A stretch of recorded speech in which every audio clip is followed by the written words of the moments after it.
Bueno, buenas tardes a todos. Bienvenidos a nuestro conversatorio, el último del año, del Instituto de Investigación en Humanidades, doctor Gerardo Pajés,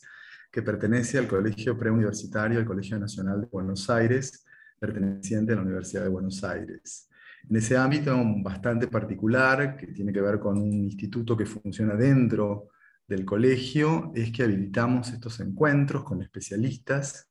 que nos presentan, digamos, un estado de la cuestión de sus saberes para la divulgación a toda nuestra comunidad, a toda la comunidad del Colegio Nacional de Buenos Aires, en estas, de alguna manera, conversaciones que quedan grabadas en nuestro canal de YouTube, al cual pueden seguirnos, y los alentamos a que se suscriban. Este es el último conversatorio del año, pero volvemos ya próximamente en 2023 con dos conversatorios, uno en febrero y otro en marzo. Y es siempre un placer para nosotros recibir a especialistas también que emanan y que han producido su saber, digamos, en el ámbito de nuestra universidad. Eh, en esta ocasión, con mucho gusto, presentamos a Claudia Turis, eh, que es doctora en Historia por la Universidad justamente de Buenos Aires, es investigadora del Instituto de Historia Argentina y Americana, doctor Emilio Ravignani, donde coordina el grupo eh, de trabajo de religión y sociedad en la Argentina contemporánea. Es docente de la División Historia de la Universidad Nacional de Luján, tiene un postdoctorado en Historia en Unicinos, en Brasil. Ha sido ex becaria de la Fundación Porticus y de la Fundación ICALA, y ha sido profesora invitada en Sorbonne Nouvelle Paris 3, e integrante del Consejo de Redacción de la revista Criterio. Su último trabajo trata sobre esta, creo yo, innovadora postulación en torno a la constelación trascendentista argentina, surgida o datada, periodizada en la segunda mitad del siglo XX, entre 1955 y el 76, el advenimiento, digamos, del surgimiento de la dictadura. Eh, es muy interesante su trabajo, que ha sido recientemente editado justamente por la editorial Biblos, cuyo título es su último libro, que realmente yo creo que es un libro, sin ser específicamente yo de ninguna manera especialista en esto, creo que es un libro que tuve la suerte de estar en la presentación del libro, y me parece que es un libro que marca, que define eh, un estado muy interesante de la cuestión en torno a esto que lleva por título en su último libro, La constelación tercermundista, catolicismo y cultura política en la Argentina. Y bueno, mientras otros trabajos se habían focalizado más bien en la trayectoria del movimiento de sacerdotes del tercer mundo, todo el libro de Claudia es un libro que trabaja la corriente tercermundista como red socio-religiosa un poco más amplia, con una verdadera constelación que aparecen distintos actores sociales, no solo sacerdotes, sino también religiosas, laicos. A mí me interesa mucho el lugar, digamos, de la mujer en este movimiento y la importancia el foco que pone de alguna manera Claudia en el lugar del espacio de la mujer y de la acción femenina en la constitución, digamos, de los movimientos de la Iglesia. Y bueno, todo esto que trama de alguna manera esa sociabilidad católica renovada a partir del Concilio Vaticano II. Eh, Según este libro, del cual espero con ansias que ella nos comente y trabaje, digamos, dentro de lo que podamos conocer hoy a través de su palabra, autorizada, es un libro sobre esta constelación tercermundista que nos interesa, por otra parte porque hay un personaje bastante importante allí,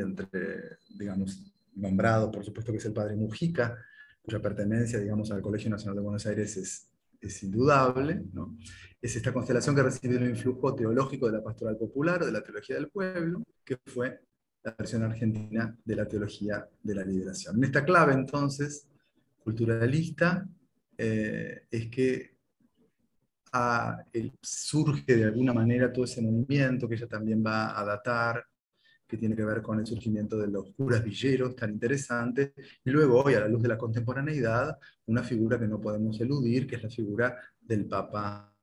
Francisco. Con esta, espero que no haya sido muy larga presentación, pero muy querida de todo lo que propone Claudia, le doy la palabra y esperemos interactuar con ella. a partir de este tema tan interesante y de su último libro. Bienvenida, Claudia, gracias. Buenas tardes a todos, muchas gracias Walter por la invitación y muchas gracias por la presentación. Es un gusto para mí poder compartir este rato con ustedes a través de esta modalidad, ¿no?, que nos trajo la pandemia, pero que también tiene sus beneficios. Así que, bueno, con mucho gusto podemos charlar sobre, bueno, este libro que, como primera cosa diría, es una adaptación, ¿no?, de lo que fuera mi tesis de doctorado que defendí hace bastante tiempo ya en la Facultad de Filosofía y Letras de la UBA, y que, bueno, llevó por título La constelación tercermundista, al igual que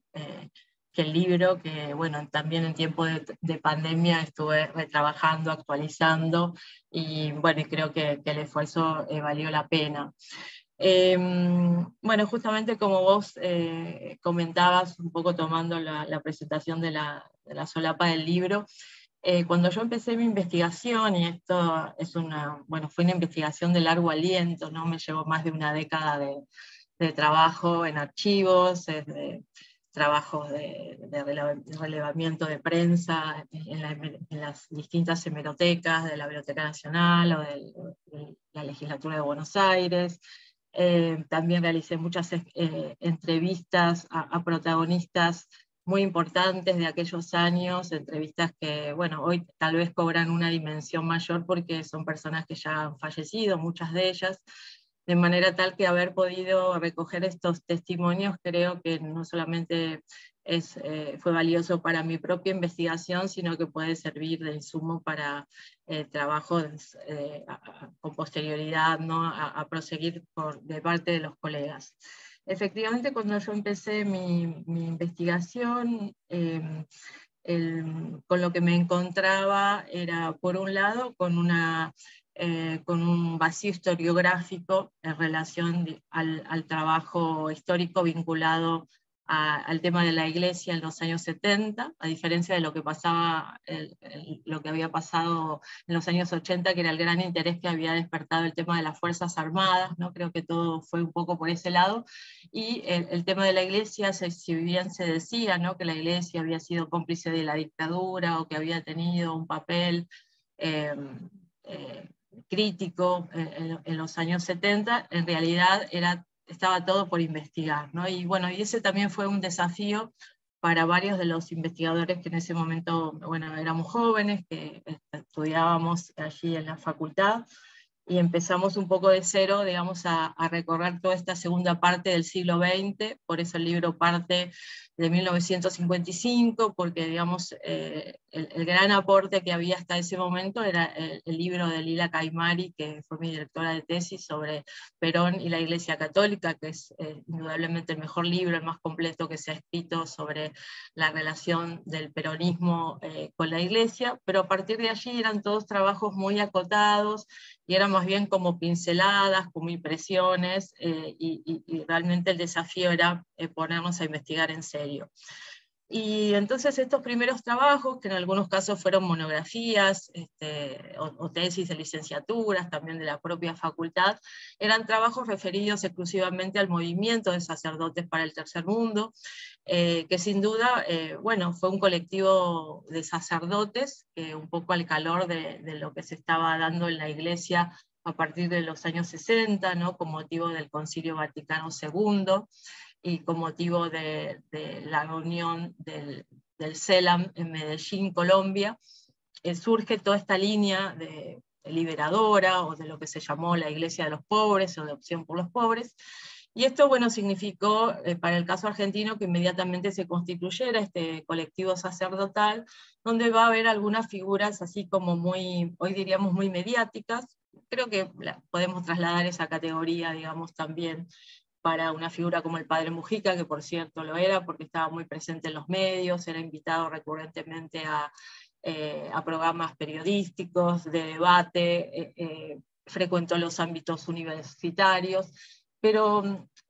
también por su trágico final, ¿no?, por muchas cuestiones. Mujica tal vez es la figura un poco que amalgama todo lo que fue esta corriente dentro de la Iglesia argentina, pero es interesante tomar en cuenta este aspecto o lo que significó la figura de Carlos, que ahora podemos referirnos a ello, pero digamos, lo que yo fui indagando de a poco, descubriendo, fue que se trató de un movimiento más amplio, donde evidentemente por la estructura piramidal, patriarcal de una institución como la Iglesia, los curas iban a tener, digamos, la voz cantante, por así decirlo, pero acompañaron a ese movimiento de curas y con mucho protagonismo, incluso en ámbitos muy desfavorables de la Argentina, como eran las nuevas diócesis que se crearon en el nordeste, en la zona del litoral, en la zona del NOA, en zonas muy pobres, en zonas de presencia de comunidades originarias. Bueno, allí llegaron muchas mujeres pioneras, ¿no? De esto que yo llamé la constelación tercermundista, que también, digamos, habían hecho esa lectura del signo de los tiempos, para utilizar un poco una frase que se utilizaba mucho en aquellos años de parte del Papa Juan XXIII, y de lo que había significado el concilio, que sobre todo, vamos a decirlo así de una manera muy, muy rápida, significó la posibilidad de retomar el diálogo que la Iglesia había interrumpido con el mundo moderno, salir del lugar de condena del mundo moderno y abrirse a un mundo, a un mundo que en ese momento estaba atravesando cambios muy importantes en los años 60, con todo lo que significó el movimiento de descolonización de los países de Asia y África, los movimientos de los estudiantes en Francia, Checoslovaquia y otros lugares de Europa, ¿no? De manera que estos aires de cambio ingresaron en la Iglesia latinoamericana muy fuertemente, con la dificultad de que, bueno, América Latina atravesaba momentos de dictadura. Ya tenemos la dictadura del 64 en el Brasil, la dictadura de Onganía en el año 66, de manera que esta intención, ¿no?, de provocar, interpelar fuertemente a la Iglesia en su interior a transformarse, a reformarse, a dialogar con el mundo moderno, llega en un momento donde el onganiato, digamos, por así decirlo, cierra toda posibilidad de expresión. Recordemos lo que fue la noche de los bastones largos, lo que fue la censura en los ámbitos de la cultura, el particular foco, ¿no?, que significó para el onganiato, digamos, la universidad, que era visto así como un ámbito de ideas subversivas, de ideas marxistas, contrarias a lo que después se va a definir como la tradición nacional. Y de manera tal que, en una iglesia de un perfil tan clerical y conservador como había sido la Iglesia argentina, el hecho de que este movimiento llegara a congregar solamente desde el punto de vista de la participación de sacerdotes a casi el 10% del clero argentino, o sea, pensemos que alrededor de 500 sacerdotes formaron parte del movimiento de sacerdotes para el tercer mundo, de un total de 5.000 sacerdotes entre religiosos y diocesanos de toda la Argentina. Por su parte, del lado de las religiosas, esto es más difícil de medir, pero digamos, pensemos que había unas 12.000 religiosas para esa época. Miremos la relación, ¿no?, numérica totalmente mayoritaria por el lado de las mujeres, y totalmente invisibilizada por el lugar de estas mujeres en lo que era el gobierno de la Iglesia, el lugar que podían ocupar en la liturgia, en la misa, en la Eucaristía, ¿no? Y bueno, y esto también se discutió mucho, el tema de la posibilidad del sacerdocio femenino, de tener otros lugares de liderazgo en la Iglesia, y por eso fue que me interesó también seguir los derroteros de algunas congregaciones que fueron las que muy fuertemente se comprometieron con la idea de cambio social, a tal punto que algunas de ellas, como las Hermanas de la Asunción, que eran de origen francés, o las Hermanas Azules, ¿no?, que eran las Hermanas de la Inmaculada Concepción de Castres, que estaban en Lomas de Zamora, también del sur de Francia, digamos, colegios, o el Sacré-Cœur, digamos, todos muy vinculados a la educación de las élites, de las de las niñas de clase media alta, de como se decía en aquel momento, tomaron opciones muy drásticas que fue nada menos que la venta de esos colegios, ¿no? En lugares muy, en barrios muy distinguidos, ¿no? De la Argentina, como el colegio de Sacré-Cœur estaba ubicado en la calle Juncal y Callao, y bueno, ese colegio se vendió para abrir comunidades de vida inserta, es decir, 4 o 5 religiosas viviendo humildemente en un barrio del conurbano bonaerense, o ir a trabajar en la recolección de la aceituna, bueno, en la diócesis de La Rioja, donde estaba Monseñor Angelelli, y de repente empezar a trabajar en la constitución de un sindicato de empleadas domésticas, o también de trabajadoras rurales, ¿no? Y bueno, esto por supuesto trajo polémicas, no todos los... digamos, los padres, ¿no? de los colegios donde pasaban todas estas transformaciones están de acuerdo con estos cambios, ¿no? Ahí van a empezar parte de los conflictos, y junto con, digamos, los curas y las religiosas también estaban los laicos, ¿no? Porque algo a lo que incita fuertemente el Concilio Vaticano II fue a la participación de los laicos, a darle más protagonismo a los laicos, y ahí es donde aparecen los estudiantes, ¿no? Los estudiantes universitarios, los estudiantes secundarios, ¿no? Sobre todo a través de lo que fueron los movimientos de las ramas especializadas de la acción católica, digamos, no de la acción católica italiana, sino de la acción católica a la belga, ¿no? Al estilo del padre Cardin, que era una acción católica que, digamos, pensaba más en una pastoral de ambiente, ¿no? Digamos, donde la pastoral se adecuara a las características que tenía cada medio, es decir, una pastoral obrera para el mundo obrero, una pastoral estudiantil para el mundo estudiantil, a través de lo que fue el método emblemático de todos estos actores, que fue el de ver, juzgar, actuar, ¿no? Esto fue algo, bueno, que venía de Europa, ¿no? De Francia, de Bélgica, que va a marcar fuertemente a ese catolicismo social, y que se traslada a este mundo, a este universo, donde, bueno, estos jóvenes, ¿no? Que comienzan a tener un gran protagonismo, podríamos decir, en el mundo occidental, ¿no? En Europa claramente, con los sucesos del Mayo francés, pero también en América Latina de una manera trágica, con lo que fueron los acontecimientos de Tlatelolco, la noche de Tlatelolco en México, con lo que fue lo que iba a ser un año más tarde el Cordobazo. O sea, es un momento donde lo tenemos que ver como una irrupción de las juventudes como actores sociales y políticos, que cuestionan fuertemente a un establishment que, bueno, era muy conservador en todas las cuestiones, digamos, al interior de la familia, en las escuelas, en las universidades, ¿no? Por eso, bueno, esta gran efervescencia que se va a detectar por el lado de la vocación de cambio que van a tener los estudiantes. Y bueno, por algo también estos sacerdotes comprendieron por dónde pasaba en los años 60 el hecho de tratar de promover cambios en una estructura, digamos, muy anquilosada como la Iglesia Católica, y es que empiezan a trabajar en los ámbitos estudiantiles de secundarios, y ahí es que va a llegar el padre Mujica al Colegio Nacional Buenos Aires, aunque él también va a ser asesor de la JUC, o sea, de la Juventud Universitaria Católica, en la Facultad de Medicina y la Facultad de Ciencias Económicas, y otros sacerdotes del tercer mundo lo van a hacer en la Facultad de Arquitectura, Farmacia Bioquímica. Prácticamente todas las facultades van a tener un referente de parte de estos sacerdotes, lo cual es muy interesante, ¿no? Porque años anteriores, digamos que eran como ámbitos que estaban muy separados, ¿no? La universidad, la tradición del reformismo universitario con el mundo católico. Y este también es un tema que, bueno, no es mi tema, pero digamos que está siendo desde hace ya algún tiempo revaluado en relación a que la Iglesia Católica tuvo un anclaje en ese mundo universitario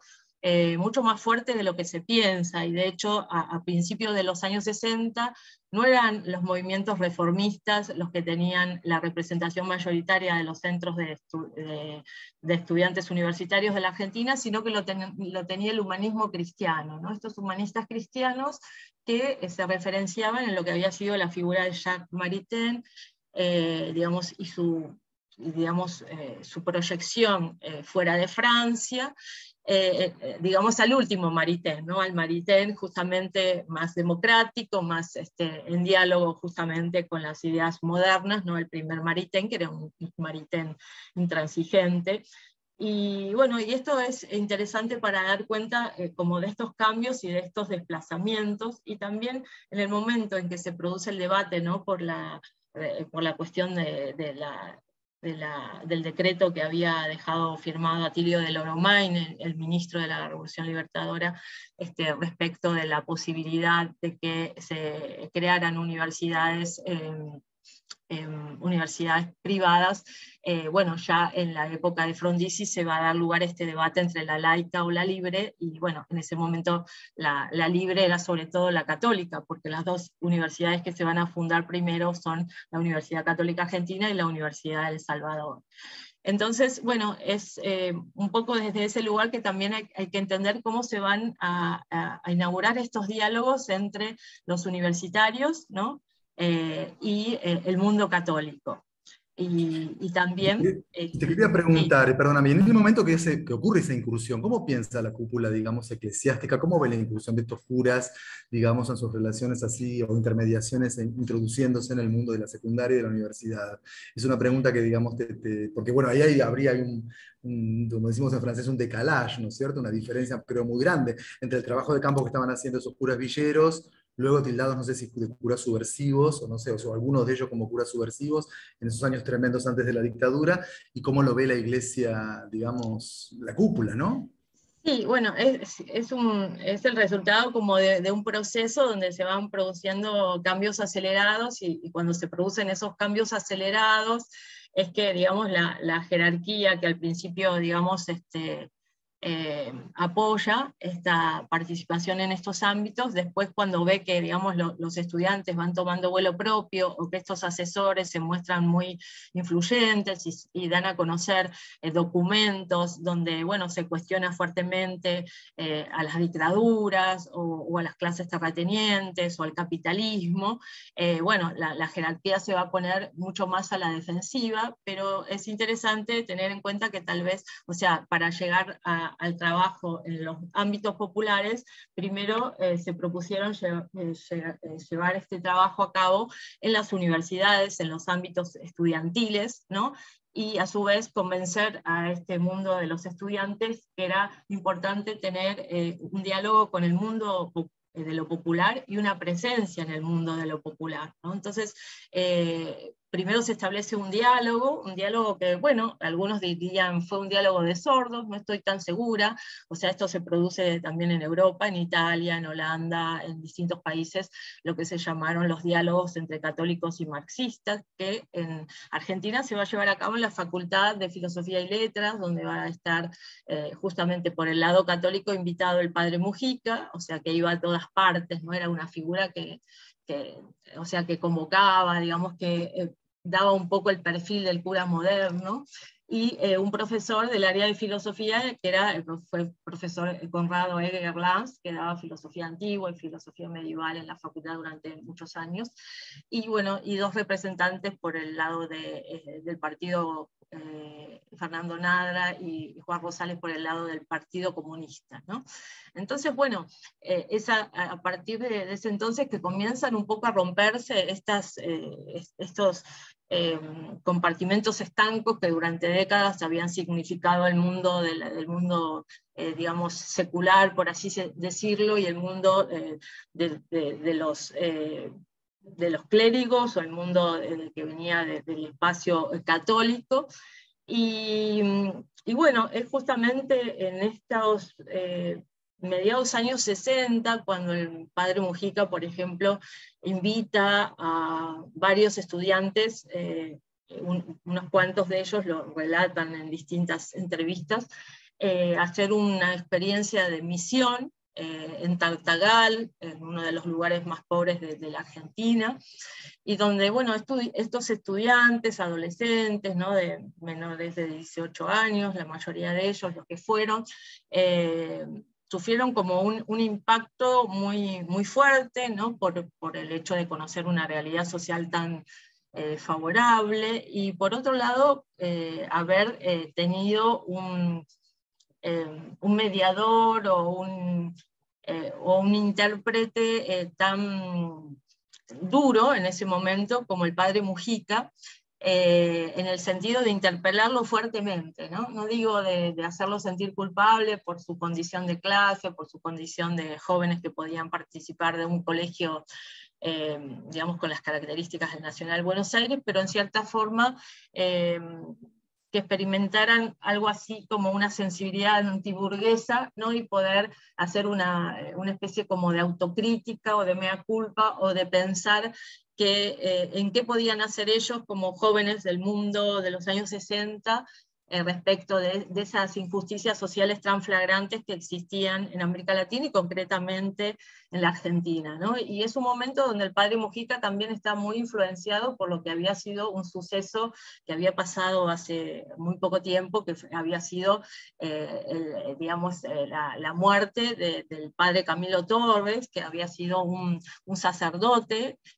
colombiano, sociólogo, que había estudiado en Lovaina, profesor de la Universidad Nacional de Medellín,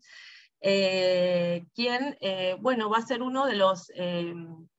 sacerdotes en América Latina, pero no olvidemos que tenía la mirada de un sociólogo también, que llega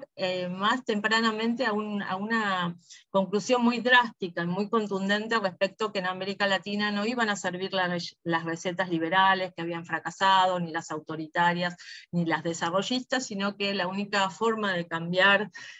digamos, las estructuras, como se hablaba aquel entonces,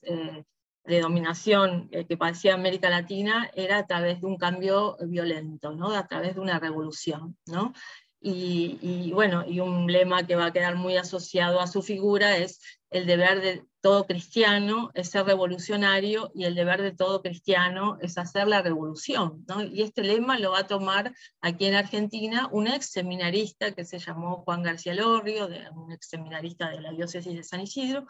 que en el año 66, ¿no? Poco después de la muerte de Camilo, crea una revista que fue muy emblemática en esos años para los ámbitos cristianos posconciliares y tercermundistas, y también para el peronismo de la tendencia, como se le va a llamar más tarde, que fue la revista Cristianismo y Revolución. Entonces, bueno, el padre Mujica, un poco muy interpelado por esa experiencia, ¿no? Digamos, tan fuerte de la muerte de Camilo, que se va a convertir algo así como no solo en un mártir, sino en un ícono de los cristianos revolucionarios, así como un año más tarde el Che también va a ser abatido, ¿no? Porque el padre Camilo, bueno, en realidad ya había renunciado al ministerio, no era el padre Camilo, era Camilo Torres, guerrillero del Ejército de Liberación Nacional. En su primera incursión armada, bueno, es abatido y se convierte bueno, en una figura, ¿no? Que es reflejada incluso por el cancionero latinoamericano de Daniel Biglietti, el himno del padre Camilo, ¿no? Y bueno, y su figura También está muy asociada a la de Che Guevara.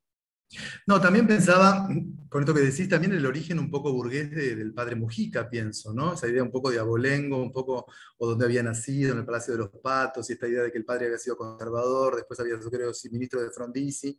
y el ingreso de él al Colegio Nacional de Buenos Aires, que según creo también fue, bueno, al otro colegio, al Instituto Libre de Segunda Enseñanza, porque su educación creo que estuvo partida, ahí no sé muy bien cómo es la cosa, pero creo que 2 años fue al Instituto Libre de Segunda Enseñanza, después volvió al Buenos Aires, pero pensaba en esta estela de estos estudiantes que dijiste que lo acompañaron, digamos, que lo siguieron en esa misión a Tartagal, un poco también con la extracción un poco burguesa de que después se convierte a otra cosa, y el final trágico también, donde la violencia, ahí te quería preguntar por cómo aparece la violencia, y en esos años previos a la dictadura, en los medios, digamos, de la iglesia tercermundista, ¿no? Perdóname que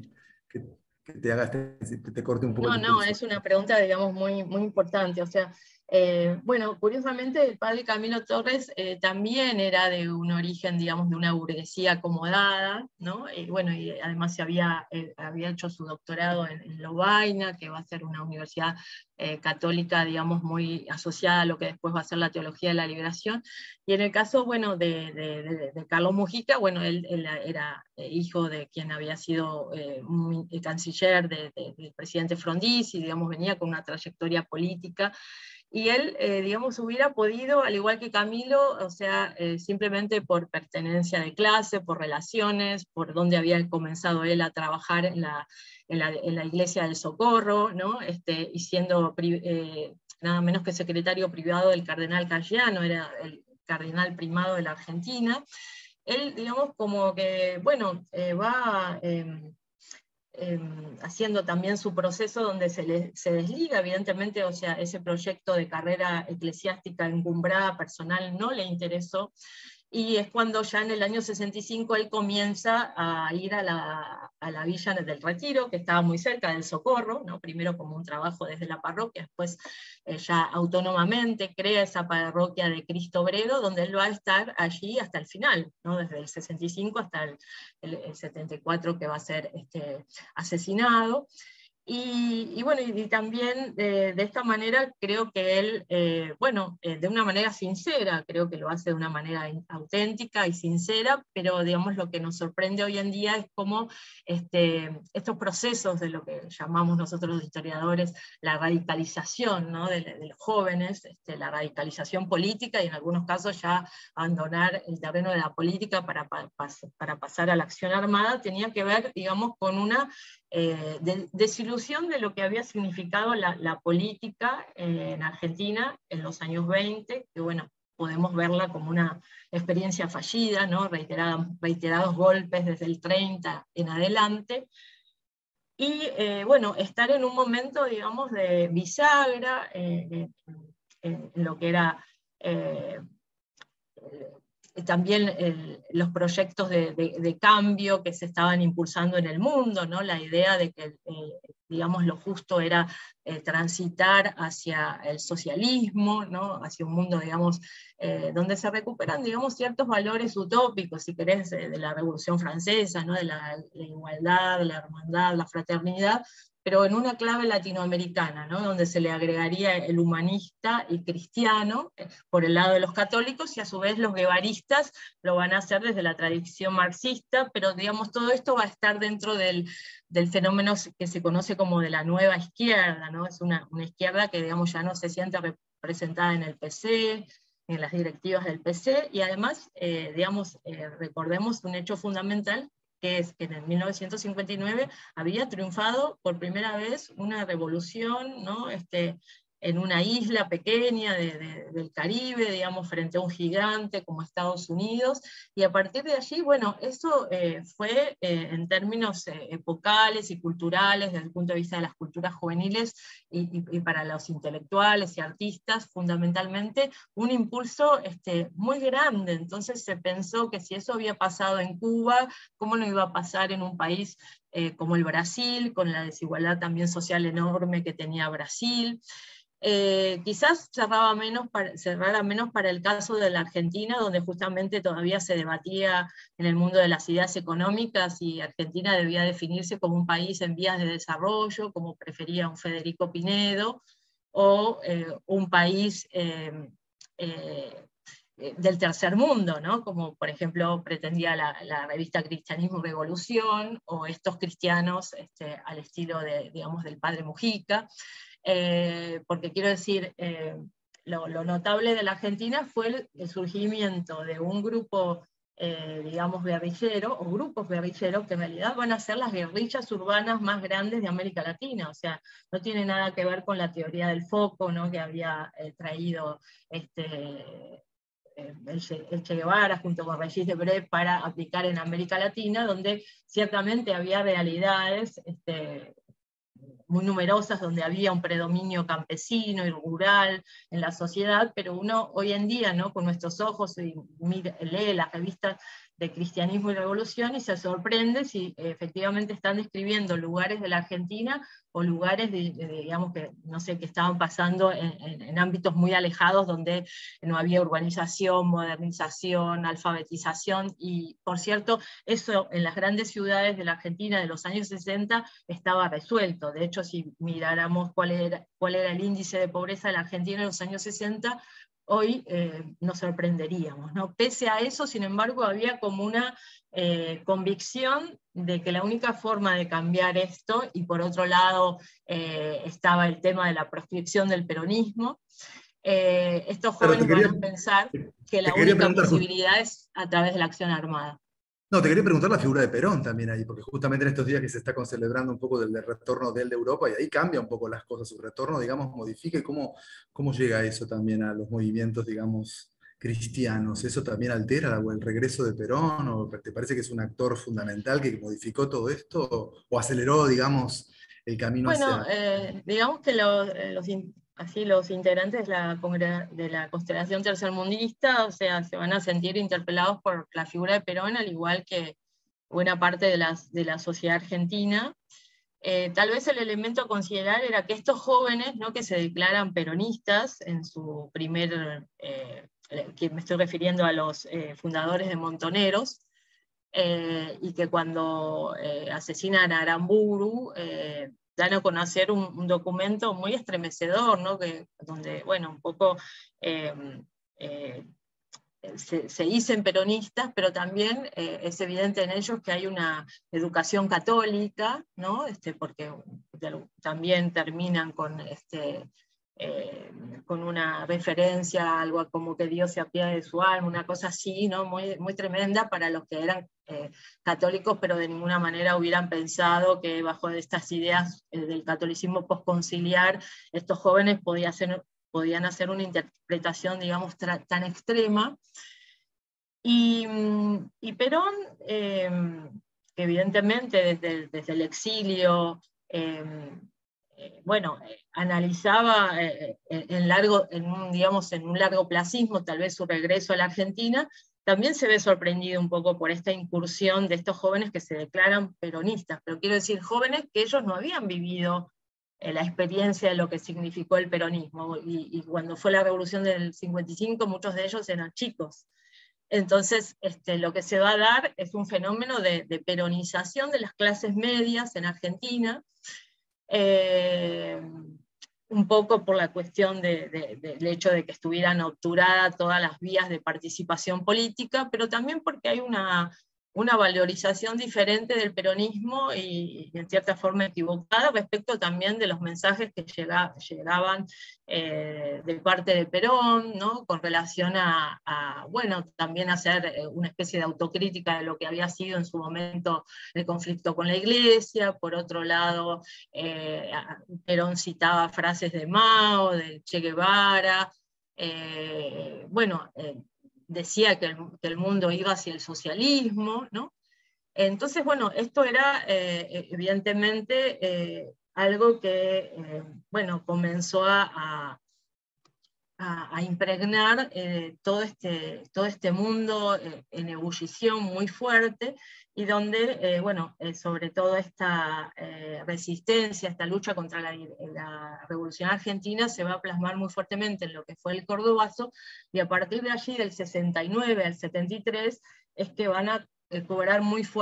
van a cobrar mucha fuerza estas organizaciones armadas, los Montoneros y el ERP, ¿no? Pero por otro lado, más allá de las organizaciones armadas, lo cierto es que lo que también caracterizó a todo este mundo es la presencia de miles de jóvenes que van a participar en espacios populares, ¿no?, como fueron las villas miserias, como fueron los ámbitos fabriles, los ámbitos rurales, ¿no? Y esta presencia, por ejemplo, la Villa del 31, previo a la llegada de Perón, Perón mismo va a ir a la Villa 31 para encontrarse con Mujica en su primer viaje a la Argentina, y Mujica justo no estaba en ese momento, pero primero comienza un trabajo de base muy fuerte de parte de los estudiantes, de los catequistas, de alfabetizadores, y en la medida en que, digamos, se habla cada vez más de la posibilidad del regreso de Perón, bueno, ese espacio de militancia en el ámbito popular se potencia aún más. Y en el caso claramente de los sectores tercermundistas de la Iglesia, yo siempre pongo el foco en el hecho de que mayormente se trató de un trabajo de base, ¿no? De estar allí en las villas, en los barrios populares, acompañar a los obreros en sus luchas, ollas populares, porque digamos desde los sectores que fueron muy críticos a la teología de la liberación, desde los sectores ultraconservadores de la Iglesia, siempre bueno, se los quiso como endilgar, ¿no? Bueno, esta idea de Camilo Torres, el cura guerrillero, en realidad prendió fuerte en estos sectores archiconservadores del ejército y de la Iglesia, pero digamos, hubo un Camilo Torres, ¿no? En toda América Latina. O sea, y si quisiéramos buscar otros casos de curas que entraron en la guerrilla, vamos a encontrar muy pocos. Vamos a tener el padre Adur, que va a ser capellán de los montoneros, pero en general cuando los jóvenes hacían en todo caso un salto hacia las agrupaciones armadas, ya habían roto con la estructura eclesiástica, con la iglesia institucional. Y las mujeres, porque yo sé que, y perdóname que te traiga ahí, porque es un tema que a mí me interesa mucho, que creo que yo te escuché en la presentación de tu libro, y bueno, la presencia ahí un poco lamentablemente no subterránea de las mujeres, subterráneas por la invisibilización un poco de la iglesia, pero vos decís de una manera como de máxima tuya, que bueno, el trabajo de la iglesia sin el trabajo de las mujeres sería imposible de alguna manera, ¿no? Y yo te he invitado también en la Cátedra de Literatura Francesa para que hablaras a propósito de esa obra tan interesante que es de Diderot, La religieuse, la religiosa, y sé que a vos te interesa mucho, ¿no? Y yo creo que todo el debate respecto al lugar de la mujer en la iglesia es un lugar, es un espacio que todavía falta mucho para hablar, todavía hay mucho camino por hacer respecto del lugar y esta idea tan patriarcal de la iglesia que no habilita, digamos, lugares de mayor, digamos, poder dentro de la iglesia del mundo femenino, ¿no? A lo mejor podés rescatar alguna figura también femenina en esos años, vos nombrás en tu libro, y bueno, me gustaría saber esto sobre esa problemática, ¿no? Perdóname, a lo mejor que te desvíe de eso, pero yo sé No, que no, a está vos te bien interesa mucho y porque vos lo has trabajado. sí, justamente el año 55 va a ser también como un momento de inflexión para las mujeres de vida religiosa, porque bueno, todavía faltaban algunos años para el Concilio Vaticano II, y la forma de vida de las mujeres de vida religiosa era el claustro, ¿no? O sea, recordemos que vivían bajo la clausura, como justamente en el siglo XVIII, XVI, ¿no? Eh, Algunas eran de semiclausura, digamos, pero mayormente vivían justamente detrás de los muros. Y el conflicto con el peronismo y el tema de la quema de las iglesias y la posibilidad de, bueno, de que esto se convirtiera en una persecución así anti-iglesia total o anticlerical, hizo que por primera vez tomaran a resguardo las autoridades de los colegios o, donde estaban, o los conventos donde estaban las religiosas, que se fueran a sus casas, que bueno, se sacaran los hábitos y fueran a sus casas con su familia y bueno, esperaran, digamos, lo que podía pasar. Y eso fue como un primer shock con la realidad, ¿no? Bueno, salir de nuevo un poco a lo que era el mundo secular, poder leer los diarios, que era algo que las religiosas tenían absolutamente prohibidos, poder escuchar un poco los comentarios acerca de, bueno, de qué era este conflicto iglesia-peronismo, ella justamente por su falta total de concientización política, de lecturas, de todo, bueno, van a tomar, digamos, partido por lo que la iglesia dice que había que hacer, ¿no? Que era enfrentarse a este tirano que era Perón, ¿no? Y tienen una posición claramente antiperonista, digamos, en el año 55. Pero a partir del concilio, esto va a cambiar muy fuertemente y en muy pocos años, porque es el propio concilio, ya no se habla más a partir del concilio de monjas, sino de religiosas, o sea, se sigue diciendo monjas por tradición o un poco por error, pero técnicamente solo se les llama monjas, por ejemplo, a las carmelitas descalzas, es decir, a las que por su carisma decidieron continuar con la vida contemplativa, pero mayormente el concilio va a incitar a las religiosas a salir al mundo. Qué notable distinción, ¿eh? Esa de monja y religiosa. Muy notable la distinción entre monja y religiosa. Sí, aunque bueno, actualmente igual se sigue usando lo de monjita, que a mí me parece una expresión muy desafortunada, porque además tiene toda una carga así como cariñosa, patriarcal, ¿no? Que no es ni monja ni monjita, es religiosa. Y bueno, y estas religiosas debieron, un poco por justamente una revisión de todos los que eran sus constituciones, redefinir su carisma, decir hacia dónde iban a orientar su labor, y muchas de ellas van a continuar en los ámbitos educativos y otras van a decidir otros rumbos, pero una de las cosas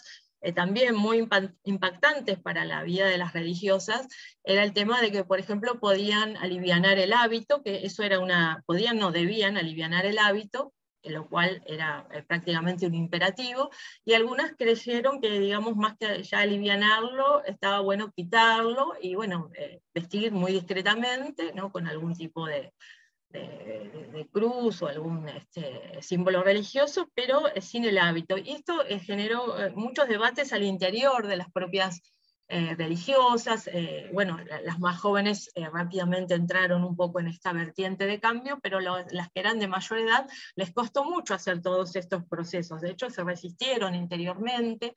de manera tal que podríamos decir que también ahí hubo un corte generacional, y bueno, las que eran más jóvenes o que tenían más vocación de cambio, o que bueno, habían tenido estudios secundarios y en algunos casos universitarios, fueron las que se plantearon hacer esta revisión de vida, y bueno, y tener también una definición muy contundente por el mundo de los pobres, ¿no? Por la iglesia de los pobres, y que para hacer esa opción debían abandonar los colegios de élite, como hicieron las Hermanas Azules, las de la Asunción, las del Sacré-Cœur, e ir hacia bueno, una forma de vida distinta, donde ya no dependían de la autoridad de la madre superiora, sino que eran 4 o 5 religiosas que de manera horizontal decidían bueno, en qué trabajar. De hecho, otro cambio significativo fue el hecho de trabajar, ¿no? O sea, no vivir, digamos, de los estipendios que tenía la iglesia o la congregación o las entradas de los colegios, sino de emplearse en un trabajo como trabajadoras comunes y corrientes en algunos casos, otras como empleadas domésticas, como estas Hermanas Azules, otras como trabajadoras en la cosecha, digamos, de la aceituna o cosas parecidas. Y esto evidentemente significó un gran cambio de todas ellas, y también la posibilidad de bueno, entrar en contacto con estas ideas que bullían en el mundo, entrar en contacto con los universos estudiantiles, con lo que pasaba en las clases trabajadoras. Y sin duda hay mujeres pioneras cuyos nombres yo quiero mencionar. Una de ellas es Esther Sastre, que fue superiora de las Hermanas del Sagrado Corazón, que encabezó este proceso de la venta del colegio, de la creación de una fundación para sostener el trabajo pastoral en las diócesis del nordeste de Argentina. También la hermana Laura Renard, de las Auxiliares Parroquiales de María, que era una congregación de origen argentino, que tuvieron un diálogo ecuménico también muy importante, y también un diálogo con los obispos, y con la sociedad sobre todo, ¿no? Porque dieron como una imagen mucho más humanizada de la iglesia y del lugar de las religiosas en la iglesia. Y el nombre de Aída López, que tal vez la que peor lo pasó, justamente porque fue separada de su cargo que tenía en la Conferencia Latinoamericana de Religiosas, a raíz de su participación en un evento de religiosas de América Latina en Managua, y cuando le preguntaron sobre qué opinaba sobre el sacerdocio femenino, y ella se habría manifestado a favor de esto, luego fue denunciada, ¿no? Por grupos de la ultraderecha católica que hicieron llegar, digamos, estas denuncias a los obispos, a la curia, y Aída López terminó separada de su cargo digamos, de la Confederación de Argentina de Religiosas, y también de la Conferencia Latinoamericana de Religiosas. Pero digamos, para tener una idea de lo que se estaba discutiendo ya de parte de estas mujeres. Y también, obviamente, quiero mencionar el caso de Alice Domont, de Leonie Duquet, que pertenecían a las Hermanas de las Misiones Extranjeras, que también era una congregación de origen francés, pero había sido fundada por una aristócrata argentina, en un pueblo en La Motte, en un lugar rural de Francia. Y también vinieron inicialmente, al igual que Yvonne Pierron, otra hermana que se va a radicar en misiones durante mucho tiempo, como misioneras, ¿no? O sea, la idea de evangelizar, de llevar la palabra de Dios de una forma muy tradicional. Y cuando pasa el Concilio Vaticano II y cuando pasan todos estos cambios tan fuertes en la política argentina de los años 70 y el tema del peronismo, y bueno, ni que hablar cuando pasa el tema del golpe militar, y comienzan a perpetrarse los secuestros, las violaciones a los derechos humanos, se conoce el uso de la tortura. Alice Domont, ya en un proceso de salida de la congregación,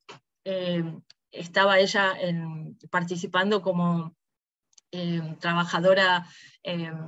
de recolectora del algodón en Perugorría, en Corrientes, y luego viene a Buenos Aires y ya se incorpora a apoyar estas primeras madres que comenzaban a reclamar por sus hijos en las iglesias, donde mayormente eran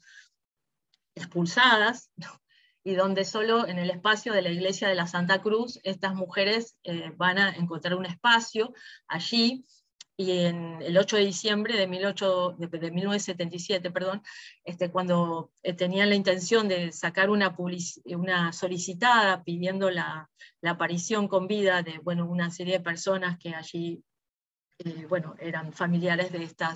estos grupos, donde estaba también Azucena Villaflor, es que se produce este episodio donde se va a descubrir que quien se hacía llamar Gustavo Niño era el capitán de fragata Gustavo Astiz, y fue, digamos, quien marcó y entregó a todo el grupo que se conoce como los 12 de la Santa Cruz,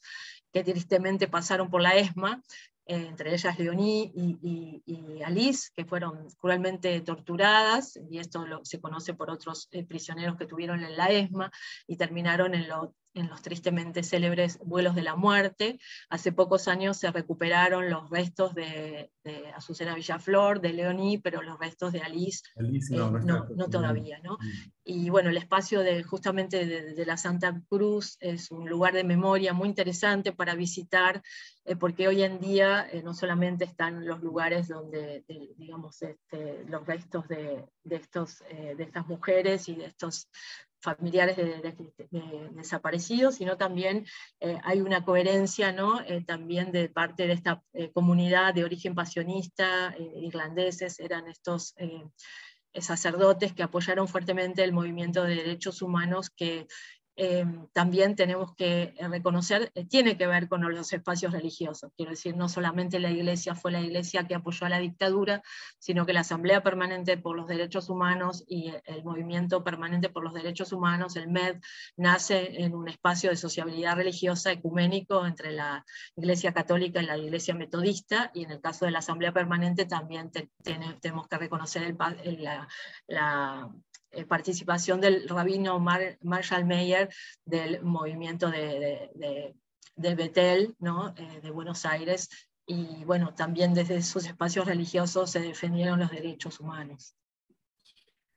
Claudia, qué interesante todo el arco que hicimos, pero del 55 hasta este caso famoso, por supuesto muy clave, digamos, también en tu historia y en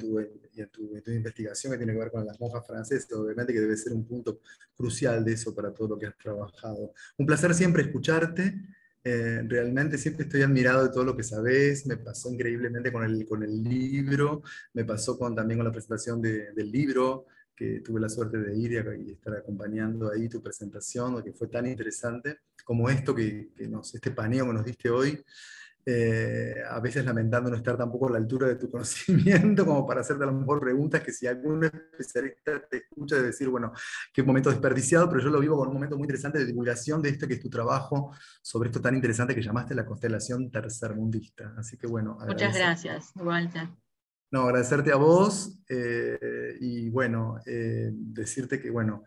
es para nosotros un lujo y que este conversatorio, por supuesto, va a integrar nuestro canal de YouTube. Yo porque ya no tenemos mucho más tiempo, pero la verdad que fue un placer recibirte esta tarde aquí en el Instituto de Investigación en Bueno, Humanidades. mis saludos para toda la comunidad educativa del Colegio Nacional de Buenos Aires, los profesores, los padres, los alumnos, que espero en algún momento conocer personalmente. Totalmente, ¿por qué no? A lo mejor hacemos algo en el aula magna a futuro, digamos, luego que pase este largo efecto post-pandémico, ¿por qué no? Claudia, Bueno, muchas gracias, decirle a todos muchas feliz gracias, los que nos término del año acompañaron. lectivo. Falta un poco, ¿no? Para ustedes, para los chiques todavía, pero bueno, que terminen de la mejor manera el calendario de este año, 2022. Un Bueno, abrazo. muchas gracias a todos, gracias Claudia. Buenas Chao, tardes. chao, chao. Walter, gracias.